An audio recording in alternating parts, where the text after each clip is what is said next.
오늘 아침 뉴스 연구소. 오늘 아침 뉴스의 맥을 짚어드리는 시간 뉴스 연구소. 오늘도 두 분의 연구위원 나오셨어요. CBS 김정훈 기자, 뉴스톱 김준일 대표, 어서 오세요. 안녕하세요. 예, 김정훈 기자. 오늘 첫 번째 이슈 뭡니까? 조국 문파의 선긋기 자세 낮춘 김부겸. 네. 국회 인사청문회 첫날이었죠, 어제가? 네, 국회 인사청문회 첫날을 보낸 김부겸 국무총리 후보자가 조국 전 장관 그리고 강성 지지층이 문자 폭탄에 거리 두기를 해서 눈길을 끌었습니다. 예. 김부겸 후보자는 먼저 조국 전 장관과 그 가족을 둘러싼 논란에 대해서 조 전 장관이 기대에 못 미쳤다. 국민, 특히 젊은 층에 여러 상처를 준 것은 안타깝게 생각한다고 밝혔습니다. 네. 여권 내 문자 폭탄에 대해서도 자신이 지금까지 알고 있는 민주주의적인 방식은 아니라고 생각한다. 이렇게 말을 했어요. 박원순 전 서울시장 사건을 두고도 당이 성인지 감수성이 부족했다는 지적을 아프게 받아들인다고 덧붙였습니다. 예. 한편 후보자는 자신의 자동차세, 과태료, 체납 전력 등에 대해서도 3번이나 부끄럽다를 연발하면서 바짝 자세를 낮췄습니다. 부끄럽다를 3번이나. 어떤 부분들 눈여겨보셨어요? 말씀하셨듯이 몸을 많이 낮췄습니다. 네. 계속 낮췄고요. 이를테면 박원순 성추행 피해자에게 피해 호소인이라고 했던 것에 대해서 피해자께 다시 한번 사과드린다. 그 당시에는 좀 입장 정리가 잘 안 됐다라고 사과를 했고요.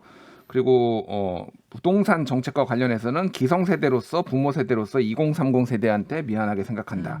그리고 자동차 과태료 체납에 대해서는 부끄럽습니다라고 얘기를 했고요. 그 자동차 과태료 체납한 거는 해명하기를, 그러니까 부인이 사업을 하는데 거기서 쓰는 차 여기저기 돌려 쓰다 그렇게 됐다 이렇게 해명한 거죠. 본인이 과태료 체납한 건 3번이고요. 네. 부인이 한 게 29번인가 그런데 대부분이 이제 사업 때문에 사업 다른 문제야. 사람들이 많이 했다. 이런 네. 내용이에요. 그래서 사실 그것이 처음에 굉장히 놀라운 거였는데 어제 이제 해명을 듣고 그거는 오히려 조금 수그러는 느낌인 것 같고 다른 부분들은 어땠어요? 그리고 이제 라임 펀드가 이제 둘째 뜨거웠죠. 딸과 사위가 이제 가입을 한 것에 대해서 논란들이 있었는데 네. 이 펀드 자체가 특혜 의혹이 좀 있었다라는 거예요. 그래서 둘째 딸과 사위, 손자, 손녀 등 4명이 12억 원을 투자를 했는데 환매 제한도 없고 환매 수수료도 없고 그러니까 이게 특혜 아니었냐 그런 의혹들이 있었고 그거에 대해서 사위가 나와는 관련 없이 독립된 경제 주체로서 투자를 한 것이다라는 거가 하나였고 또 하나는 손해봤다. 지금 현재 시점에서는 어찌됐든. 오히려 피해자다. 이런 주장을 해서 오늘 이거와 관련해서 증인들이 많이 나옵니다. 네. 오익근 대신증권 사장도 있고 김경률 경제민주주의 20일 대표 김득희 금융정의연대 대표 등이 출석을 해서 이거와 관련해서 좀 질의가 있을 가능성이 있고요. 눈에 가장 띄었던 것은 역시 친문과 거리두기가 좀 눈에 띄었어요. 말하자면은 이제 반성 모드면서 거리두기가 소신 모드를 어제 내보인 이유는 뭐라고 보세요? 일단 문자 폭탄에 대해서 내가 알고 있는 민주주의 방식은 아니다. 예. 이렇게 하고 30대 남성 모욕죄에 대해서도 참모들이 좀 더 폭넓게 보자 했으면 어떻게 했을까 이렇게 생각한다라고 해서 대통령 모욕죄. 대통령 모욕죄에 대해서 어찌 됐든 이 강경파에 대해서 선을 그은 이유는 첫 번째는 지금 여론이 너무 안 좋다. 보궐선거 참패 이후에 여론이 안 좋다라는 거고 이대로 가면은 당이 앞으로도 굉장히 어려울 것이고 국정 운영도 어려울 것이다. 그래서 전체적으로 좀 반성 모드 그리고 화해 모드로 가야 된다라는 게 이제 좀 깔린 거죠. 이번에 태도에서. 그러면 국무총리가 되고 나서도 그런 기조를 유지하겠다는 걸 인사청문회에서부터 보여준 거라고 보시는 거예요? 그렇게 봐야 될 것 같습니다. 김정은 기자. 네, 사실 여권 인사들한테 조국 전 장관 그리고 문자 폭탄 이런 문제, 이런 이슈들은 아직까지도 예민한 문제입니다. 아주 예민하죠. 예, 어떻게 답변을 해야 될지 좀 예. 본인들 참 고민스러웠을 텐데 어제 그런 구도를 생각하면은 좀 이 부분에서 확실히 좀 선을 긋고 거리두기를 한 모습이었어요. 예. 근데 때마침 조국 전 장관도 어제 다시 한번 사과의 메시지를 밝혔습니다. SNS에다가 글을 올렸다면서요? 네, SNS에 올린 글에서 2019년 8월 장관 후보자 때 대국민 사과문 그 다음 달에 있었던 기자간담회와 인사청문회 때 자신의 사과 발언을 길게 직접 인용을 했었는데요. 그러면서 위와 같은 취지로 다시 한번 사과합니다. 전직 고위공직자로서 정무적 도의적 책임을 무제한으로 지겠습니다. 회초리 더 맞겠습니다. 이렇게 밝혔습니다. 최근 여권의 지지도 하락에 책임을 느낀 그런 바도 좀 있을 테고요. 그런데 어제 SNS 글을 이렇게 좀 잘 보면은 네. 언론의 지적에 대한 답변 차원이에요. 어떤 지적이 있었냐면 네. 언론에서 형사법정과는 별개로 실망하고 분노했을 촛불 세력이나 젊은이들에게 진심 어린 사과의 말을 건넬 수는 없겠느냐 이런 언론의 좀 지적이 있었거든요. 한겨레 컬럼이었나요? 그렇습니다. 예. 예. 그 기사를 인용하면서 자 내가 한 번, 두 번, 세 번 과거에 이렇게 사과하지 않았느냐. 아. 내가 이미 여러 차례 사과하지 않았느냐 이런 항변 아니면 뭐 이게 자기 탄식처럼 들리기도 하고요. 애매하네요. 예. 그러니까 한겨레에서 왜 사과하지 않느냐, 사과할 생각 없느냐라고 컬럼에서 묻자 조국 전 장관이 SNS를 올리면서 과거에도 이렇게 사과했었다. 청문회 때 뭐 이럴 때. 그렇습니다. 지금 이 상황에서 제가 돌아보니 잘못했네요는 아니고 아. 이러이러한 사과를 제가 쭉 연거푸하지 않았습니까? 다시 또 사과하겠습니다. 이런 하면서 또 메시지를, 한번 사과하겠습니다. 예, 강조를 했습니다. 알겠습니다. 자, 두 번째 이슈 가죠. 예, 슬슬 모락모락 여권 내 경선 연기론인데요. 아니 잠깐만요. 그거 가기 전에.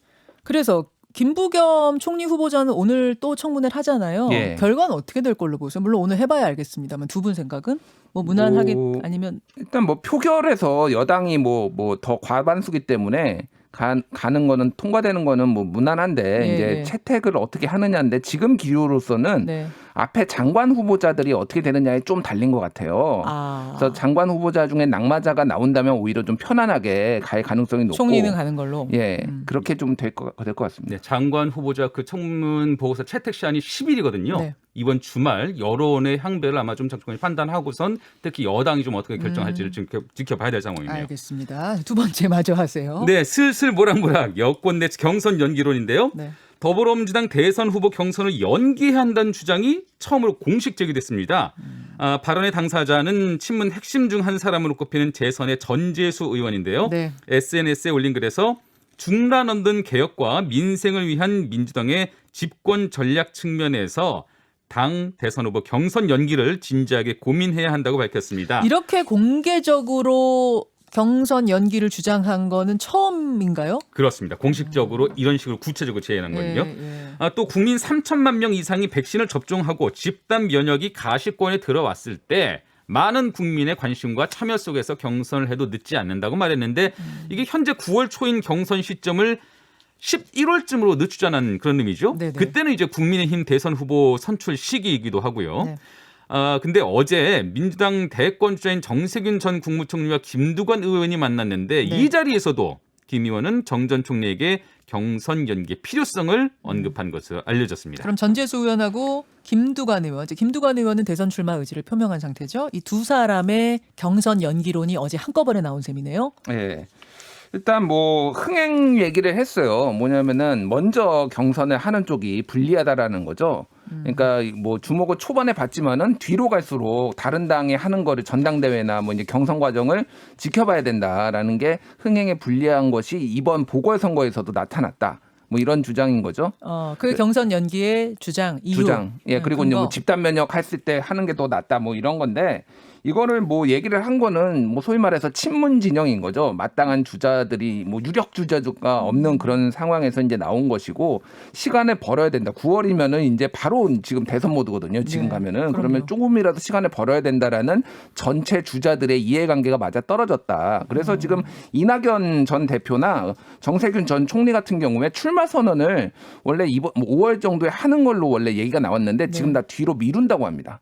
전체적으로. 아 그래요? 예, 이게 흐름을 좀 상황을 좀 지켜보면서 조금 보기 위해서. 왜냐면 9월에서 11월로 될 수도 있기 때문에 빨리 하는 게 유리하지 않다라고 이제 자체적으로 생각을 한 것이죠. 그래서 이재명 지사 빼놓고는 전체적으로 모든 잠재적 후보군들이 다 뒤로 미루는 거를 동의한 상태. 그러면 이거를 어떻게 조율할 것인가? 결국은 이거는 송영길 대표가 책임을 지고 해야 되는 건데 송영길 대표는 일단은 미루는 것에 대해서는 살짝 부정적이었지만은 살짝이 아니라 지금까지는 대놓고 원칙대로 가야 한다는 입장을 말씀하셨어요, 그분은. 근데 이제 약간 기류 변화가 있는 게 후보 간에 조율이 된다라면은 할 수도 있다, 검토할 수 있다. 요 정도로 지금 톤이 나오고 있어요. 또 어찌 됐든 조율을 하는 것이 그러면 당 대표의 임무이기 때문에 그 부분은 좀 지켜봐야 될 것 같습니다.